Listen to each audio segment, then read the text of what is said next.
This is part 1 of our mini-series all about Evander Holyfield. Make sure to watch part 2 by clicking the link in the description or comments below. Let's get into it. Early professional career. The Cruiserweight division. When Evander Holyfield turned professional in November 1984, he entered the Cruiserweight division, a weight class created for fighters too big for light heavyweight, but not quite heavy enough for the heavyweight giants. At the time, Cruiserweight was still a relatively new division, but for Holyfield it was the perfect starting point. Professional debut. Holyfield made his pro debut on November 15, 1984, just 3 months after the Olympics. His first fight was on a huge stage, the undercard of the Thomas Hearns vs. Roberto Duran fight in Madison Square Garden. Holyfield won his debut with a 6-round decision over Lionel Bajarda. He was no longer an amateur kid. He was now a paid fighter, and the journey had officially begun. Unlike many young fighters, Holyfield didn't just take easy fights.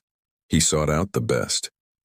In 1986, he got his first big shot, a fight against Dwight Muhammad Qawi, the WBA Cruiserweight champion.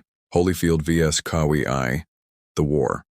On July 12, 1986, in Atlanta, Holyfield and Qawi went to war.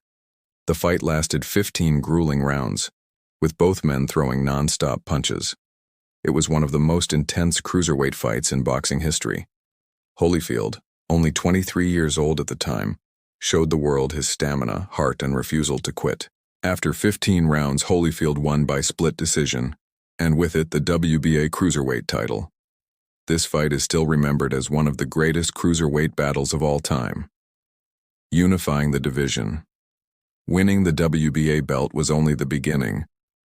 Holyfield wanted to become the undisputed cruiserweight champion, holding all the belts. In 1987, he defended his title against Qawi again, this time winning by knockout. In 1988, he defeated Carlos de Leon, the WBC champion, and Ricky Parkey, the IBF champion. By the end of 1988, Evander Holyfield had achieved his goal. He was the undisputed cruiserweight champion of the world. Why cruiserweight mattered. For most fans, the cruiserweight division didn't have the glamour of heavyweight boxing, but Holyfield made it exciting. His wars with Qawi and others proved that cruiserweights could produce classic fights. And for Holyfield, it was only a stepping stone. He always believed his destiny was in the heavyweight division, where legends like Ali, Foreman, Tyson, and Frazier had made history. By late 1988, with the cruiserweight division conquered, Evander Holyfield announced he was moving up to heavyweight.